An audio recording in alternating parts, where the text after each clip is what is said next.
கோவப்படாதீங்க சார். என்கிட்ட எல்லாம் கோவப்படுறதுனால 10 பைசாவுக்கு பிரயோஜனம் இல்ல. என்கிட்ட எல்லாம் கொஞ்சம் கூலிங்கா நடந்துக்கங்க.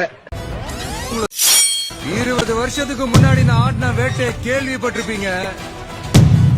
இன்னைக்கு பார்க்க போறீங்கடா. ஓங்கின கை எவனோடதுன்னு தெரியணும், பேசுன வாய் எவனோடதுன்னு தெரியணும். உங்களை அனுப்புன அந்த யாருன்னு இப்போ தெரியணும். 18 வயசுக்கு இளவலுவங்க, இதயம் பலவீனமானவங்க, பிரெக்னென்ட் லேடிஸ், இந்த ஃபைட்டை பார்க்காதீங்க. எங்கே போனார் எங்கே போனார் எங்கே போனார் எங்கே போனார் முதல் அமைச்சர் எங்கே போனார் முதல் அமைச்சர் எங்கே போனார். சரி அதுவும் அதை பார்க்க ரொம்ப சந்தோஷமா இருக்கு. மக்களே, இந்த வீடியோ என்னன்னு பார்த்தீங்கன்னா சார் போராட்டம் பண்ணியிருக்காங்க. என்ன போராட்டம்ன்றது நம்ம கொஞ்சம் குறும்படங்களோட உத்து பார்ப்போமா? இந்த வீடியோவை கடைசி வரைக்கும் பாருங்க. ஃபுல்லாக என்டர்டைன்மெண்ட் இருக்கு. வாங்க நம்ம சின்ன குறும்படங்களோடு ஒரு வீடியோவும் பார்க்கலாம். அந்த வீடியோக்குள்ள போலாம். சார், ஒரு சோளிங்கர் தொகுதியுடைய எம்எல்ஏ கபில், தாவேகா எம்எல்ஏ சார் அடிச்சுட்டு ஒரு பத்திரிகையாளர் தெரிஞ்சு அடிக்கிறான். அடிச்சு அவன் எதுக்காக அடிக்கிறான்? அவனுடைய செயலு அவன் ஏஐ பண்ணி அவன் வந்து வீடியோ போடல. அவன் போடா அப்படிங்கிற அந்த சைகையை அவன் எடுக்கிறான். எல்லாருமே எடுக்கிறாங்க. எல்லா வீடியோல வந்துச்சு. அதுலயும் எல்லா சன் டிவில வந்துச்சு. எப்பரா வந்ததுன்னு இவன் அடிக்கிறான். ராணிப்பேட்டை மாவட்டம் ஷோழிங்கரில் உள்ள ஒரு தியேட்டரில் சில நாட்களுக்கு முன் முதல்வர் விஜய் நடித்த ஜனநாயகன் படம் வெளியானது. படத்தை பார்த்துவிட்டு வெளியே வந்த எம்எல்ஏ கபிலிடம் யூடியூபர் சிவா படம் குறித்து கேட்க மைக்கை நீட்டிய போது கபில் அவரை தாக்க முயன்றுள்ளார்.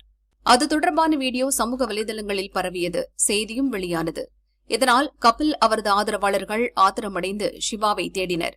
திங்களன்று இரவு ஷோழிங்கர் அண்ணா சிலை அருகே உள்ள சிவா வீட்டிற்கு கபில், அவரது தம்பி தனஞ்செழியன் 10க்கும் மேற்பட்டோருடன் சென்றனர். சிவாவை வலுக்கட்டாயமாக அழைத்து சென்று தாக்கியுள்ளனர்.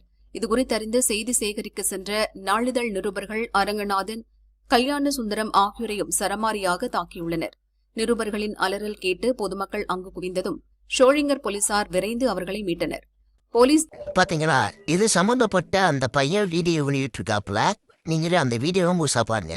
தமிழ்நாடு முதலமைச்சர் ஜோசப் விஜய் அவர்கள் நடிச்ச ஜனநாயகம் திரைப்படம் வந்து ஒரு 2 நாள் முன்ன வந்து நம்ம சுமதி திரையரங்கில் வந்து ஷோலிங்கர் ரிலீஸ் ஆயிருந்தது. அது வந்து பாத்தீங்கன்னா நம்ம ஷோலிங்கர் சட்டமன்ற உறுப்பினர் டாக்டர் கபில் அவர்கள் வந்து படத்தை பார்த்துட்டு எமர்ஜென்சியா வந்துட்டு இருக்காரு.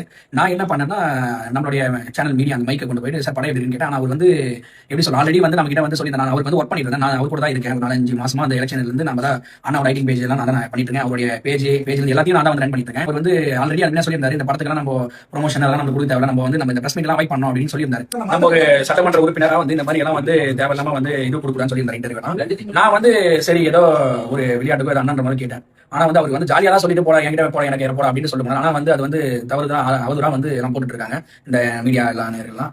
அது வந்து எதுவுமே கிடையாது. ஆனா அவர் வந்து ஜாலியா தான் சொல்லிட்டு போறா, போறா என்கிட்ட, அது வந்து அந்த மாதிரி போட்டுட்டாங்க.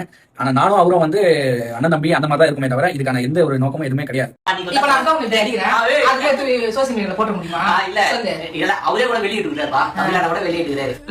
சோழிங்கர் சட்டமன்ற தொகுதி எம்எல்ஏ டாக்டர் கபில் பேசுறேன். இப்போ சன் நியூஸ்ல எடுத்து போட்டுருக்காங்க. இவங்க சொந்த தம்பி மாதிரி தான் அவரு. 4 மாசமா சோசியல் மீடியா ஃபுல்லாவே நம்ம சோசியல் மீடியா ஃபுல்லாவே ஹேண்டில் பண்ணது அந்த தம்பி தான். பிரதர்வுட் பாண்ட் மாதிரி இங்க இருக்குனாங்க. ஏற்கனவே சொல்லியிருந்தேன் இன்டர்வியூ கொடுக்க கூடாது, அது மீறி விளையாட்டா தம்பி கேட்டேன். தம்பியா நினைச்சு நான் அந்த மாதிரி ஒரு அடிக்கிற மாதிரி கையும் எடுத்து சன் நியூஸ்ல போடுற அளவுக்கு நீங்க வந்து இதை மிஸ்யூஸ் பண்ணாதீங்க. அன்னைக்கே நாங்க வந்து நலத்திட்டங்கள் எவ்வளவு பண்ணோம், மரக்கன்றுகள் 1000 மரக்கன்றுகள் கொடுத்தோம், அன்னதானம் போட்டோம். அன்னைக்கு தான் தூய்மை பணியாளர் வந்து சானிடேஷன் ஒர்க்கர்ஸ் வந்து நாங்க வந்து நலத்திட்டங்கள் வந்து முகாம் மாதிரி ஒரு 14 டிபார்ட்மெண்ட் ஒரே நேரத்தில் கொண்டு முகாம் வந்து கொண்டு வந்திருந்தோம். அவரு ஒண்ணுமே பண்ணல, வந்துருக்காரு தியேட்டர் விட்டு படம் பார்த்துட்டு வெளியே வந்துருக்காரு. இது வந்து 16 தான் இல்ல. ஆனா யார் அவதூறு பண்ணாலும் நீங்க கவலையே படாதீங்க. மக்களாகிய நாங்க உங்க கூட இருக்கிறோம். தங்கச்சிங்க, தம்பிங்க, அக்காங்க எல்லாருமே உங்க கூட இருக்கிறோம். நம்ம பாத்துட்டீங்களா, இதே நடந்த உண்மை. ஆனா ட்விட்டர்ல இந்த போஸ்ட் நான் போஸ்ட் பண்ணிருக்கும் போது வந்து எனக்கு ஒரு 1 லட்சம் பேர் பாத்துருந்தாங்க. அதுல வந்து கொத்தூஸ் கவரைக்கு நான் மரம் மாற்றம் செய்றீங்களா ஸ்கிரீன்ஷாட் வீடியோவும் உங்களுக்கு நான் இப்போ போஸ்ட் பண்றேன், பாருங்க. அடிக்கிறான். அவனுடைய செயலு அவன் ஏஐ பண்ணி அவன் வந்து வீடியோ போடல. ராணிப்பேட்டை மாவட்டம் தாவேக எம்எல்ஏ கபில் செய்தி சேகரிக்க சென்ற ஷோலிங்கர் ஆதாரத்தோட வீடியோ போடவும் அடுத்தாங்க வரவே இல்லை. இதுக்கு இந்த பால் விட்டுறீங்க தெரியல. இருக்குடா எங்கடா இருக்கு இருந்தா படிக்க மாட்டேன். நீ வெங்காயம் இளைய தளபதி என்ன இதுக்கு வச்ச, என்ன வென்றுக்கு வச்ச? இதுல வந்து நக்கீரன் ஒரு விமர்சனத்தை வச்சிருக்காரு. என்ன அப்படின்னா, விஜய் இன்னும் நடிச்சுக்கிட்டு தான் இருக்கான், இந்த மாதிரியான ஒருமையில வார்த்தைகள்ல இன்னும் பயன்படுத்திக்கிட்டு இருக்காரு. நீ வந்து ஒரு கழுசடையா பார்த்துக்கிட்டு இருக்கக்கூடிய புலனாய்வு புலி. இந்த 5 வருஷம் தமிழ்நாட்டுல எந்த ஊழலுமே நடக்கலையா? நீங்க சொல்லுங்க. கிட்னி முறைகேட்டுல என்னென்னவோ நடந்துகிட்டு இருந்தது. கஞ்சா வழக்கு 6 ஓடிக்கிட்டு இருந்தது. மெத்தப்பட்ட மைண்ட் இங்க ஃபேக்டரி வச்சே ரன் பண்ணிக்கிட்டு இருந்தாங்க. புலனாய்வு புலி எங்க போனீங்க? உனக்கு எதுக்கு மீசன்னு கேட்கிறேன். பத்திரிக்கைனா பத்திரிகை தர்மமா நடத்தணும். அது திமுகவுடைய ஒரு பத்திரிகை, முரசொலி மாதிரி. அதோட இன்னொரு சிஸ்டர் கன்சர்ன். அவ்வளவு வேற யாரும் சதைச்சிட்டாரு. ஒரே ஒரு வழக்கு, நான் என் பேச்ச ஒரே ஒரு தடவை கேட்டிருந்தீங்கன்னா, ஒரு வழக்கு போட்டு அந்த பஸ்ஸை மட்டும் தூக்கி இருந்தீங்கன்னா முடிஞ்ச. எனக்கு இந்த ஜோக்கு அந்த இது ஜோக்கு தான் ஞாபகம் வருது. எப்படா என் பேச்ச கேட்பீங்க, பேசி முடிச்ச பிறகு கேட்போம். அந்த மாதிரி என்ன அப்ப அவர் பேச்ச மதிக்கிறது இல்லையா? உள்ள மதிக்கவே இல்லையா? சரி, என் கேள்வி, சீப்படுத்த வச்சுட்டா கல்யாணம் நின்றுமா?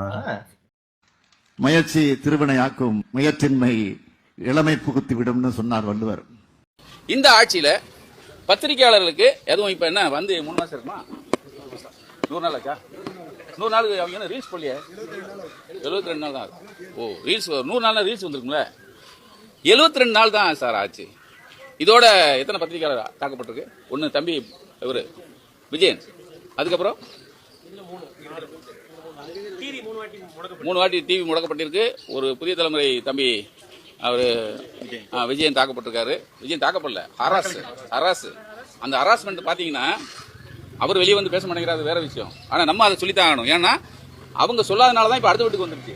இப்ப அவங்க சொல்லாதனாலதான் இப்ப அடுத்த வீடு, அப்புறம் பக்கத்து வீடு, நம்ம வீட்டுக்கு வந்துரும். பிடிக்க முடியாது சார். பிடிக்க முடியாதா? ஏன்?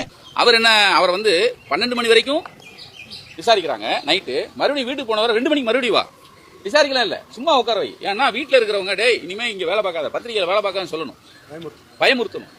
அப்ப அந்த டார்ச்சர் அந்த தம்பி அதோட அடுத்த நாள் மறுபடியும் 11 மணி, அதுக்கப்புறம் அன்னைக்கு நைட் 7 மணி, அதுக்கப்புறம் அவர் வெளியே வரல. இது சரிப்பட்டு வராது, இறங்கிட வேண்டியதான். எல்லா பத்திரிகையாளர்கிட்டையும் அவங்க எதிர்பார்க்கறாங்க.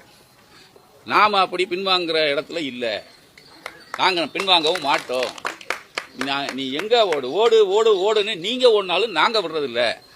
துபாய்க்கு போனோமா, ஒரு 3 வருஷம் இருந்தோமா, அங்க இருந்து இங்க வந்தோமா, செண்ட் அடிச்சோமா, செட்டில் ஆனோமா, 4 குட்டியை பார்த்து கண்ணடிச்சமான்னு இல்லாம இன்னும் உங்க அப்ப ஈசாக்கு மாதிரியே தெரியுது. இந்த கபில்ல 1000 கபில் வந்தாலும் இந்த போராட்டம் தொடரும். அவர் மேல எஃப்ஐஆர் போடணும், போடாத வரைக்கும் இந்த போராட்டம் தொடரும். இப்ப இவர் கைது செய்யப்பட்ட பழைய வீடியோ ஒன்று இருக்கு, கொஞ்சம் ட்விஸ்டட் டர்னோட, அதை பார்ப்போம் வாங்க. புதுக்கோட்டை பேராசிரியை நிர்மலா தேவி விவகாரத்தின் நீட்சியாக நக்கீரன் கோபாலின் கைது நடந்தது. 2018 அக்டோபர் 9 அன்று புனே செல்ல விமானம் ஏற இருந்த நக்கீரன் கோபாலை சென்னை விமான நிலையத்தில் வைத்து கைது செய்தது காவல்துறை. நக்கீரன் கோபாலின் கைதுக்கு உடனடியாக எதிர்வினைகள் எழுந்தன. பத்திரிகை சுதந்திரத்தை நசுக்கும் நோக்கில் நக்கீரன் கோபால் கைது செய்யப்பட்டதாக தமிழக எதிர்க்கட்சிகள் குற்றம் சாட்டின. இன்னும் ஒருபடி மேலாக நக்கீரன் கோபாலிடம் விசாரணை நடந்த சிந்தாதிரிப்பேட்டை காவல் நிலையத்தின் முன் தர்ணா போராட்டம் நடத்தி கைதானார் மதிமுக பொதுச் செயலாளர் வைகோ. நக்கீரன் கோபால் மருத்துவமனைக்கு அழைத்துச் செல்லப்பட்ட போது அங்கு நேரில் சென்று அவரது கரங்களை பற்றி ஆதரவு தெரிவித்தார் திமுக தலைவர் ஸ்டாலின். 2003ஆம் ஆண்டு ஏப்ரல் 11 அன்று கைது செய்யப்பட்டார் நக்கீரன் கோபால். அவரது கைதுக்கான காரணமாக சொல்லப்பட்டது 2 விஷயங்கள். ஒன்று, தீவிரவாத அமைப்புகளோடு சேர்ந்து தனி தமிழ்நாடு அமைக்க திட்டமிட்டது. இரண்டாவது, வீரப்பன் குறித்த தகவல்களை சேகரிக்க சென்ற காவல்துறை இன்ஃபார்மர் ராஜாமணி என்பவர் கொலை செய்யப்பட்டது. 1998ஆம் ஆண்டு காட்டுக்குள் சென்ற ராஜாமணி வீரப்பன் கும்பலால் கொல்லப்பட்டிருந்தார். அந்த கொலை வழக்கில் நக்கீரன் கோபாலுக்கு தொடர்பு இருப்பதாக குற்றஞ்சாட்டப்பட்டது. கைது செய்யப்பட்டு 5 நாட்களுக்கு பின்னர் நக்கீரன் கோபால் மீது பொடா சட்டம் பாய்ந்ததாக அறிவிக்கப்பட்டது. காவல்துறையினர் கைது செய்த போது நக்கீரன் கோபால் துப்பாக்கி வைத்திருந்தார் என குற்றம் சாட்டப்பட்டது. தமிழகத்தில் பொடா சட்டத்தின் மூலம் கைது செய்யப்பட்ட 42வது நபர் நக்கீரன் கோபால். பொடா சனியன் இந்த ரீல்ஸ்ல வர்ற சனியன் தான். எல்லாமே ரீல்ஸ் பத்தி இவங்க ரீல்ஸ் போடலாம்னு சொல்லி தான் அவன் தியேட்டருக்கு போயிருக்கான். தியேட்டர்ல இவன் ரீல்ஸ் போடுறதுக்கு சரியான தருணம் இல்ல, எல்லாம் ஊத்தி மூடிக்கிச்சு அப்படின்னா அவன் கோவத்துல வரான். ரீல்ஸ் போடுற மூடே இல்லாம கோவத்துல வரவன்ட்ட இவன் மைக்க நீட்டின உடனே அடிக்கிறான். நாம அனுபவிச்சதுல சொல்றோம். ஜெயலலிதா பீரியட்ல கூட இப்படி கிடையாது. இப்ப அவங்க என்ன ஜெயலலிதா விட நம்ம மேல நினைச்சிட்டாங்க நினைச்சுக்குவாங்க. எனக்கு வாங்கி வராம இருக்கு. அந்த அம்மா உயர்த்தி சொல்லல, ஆனா கம்பேர் பண்ணோம்ல 2 சனியன்ல எது பெரிய சனியன் சின்ன சனியன் சொல்லணும். அப்ப அந்த அம்மா பேர்ல கூட இப்படி கிடையாது. மக்களே, இவர் தான் நக்கீரன் கோபால். நமக்கு எல்லாருக்கும் தெரியும் இவர் ஒரு திமுக சப்போர்டர்னு. நம்ம தாவேக எம்எல்ஏ ஒருத்தவர் ஜனநாயகன் படத்தை பார்த்து முடிச்சுட்டு வெளியே வர்றாரு. ஒரு ரிப்போர்ட்டர் கேட்கிறாரு படம் எப்படி இருக்குன்னு. அவர் விளையாட்டுக்கு கை வாங்கி இருக்காரு. அப்படியே அந்த ரிப்போர்ட்டர் என்ன பண்ணிருக்காரு, மறுப்பு போட்டிருக்காரு. இல்ல நாங்க 2 பேரும் அண்ணன் தம்பிங்க தான், இது விளையாட்டு நடந்த விஷயம் தான். அப்பயே இந்த விஷயம் முடிஞ்சு போச்சு. அப்புறம் இவருக்கு சனின்ற வார்த்தை ரொம்ப பிடிக்கும் போல.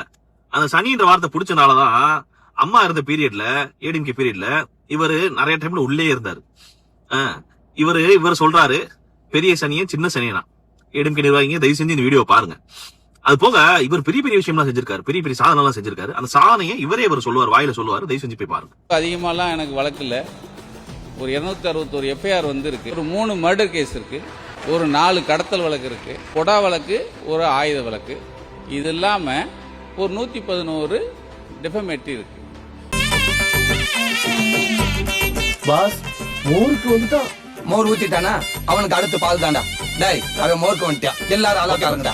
டேய் ஆளு காட்டி நண்பன் ஒருவன் நாள நான் ஜெயிலையும் கண்டேன், மன வருத்தமோ பட்டேன். நான் ஜெயிலையும் கண்டேன், மன வருத்தமோ பட்டேன். Danger flow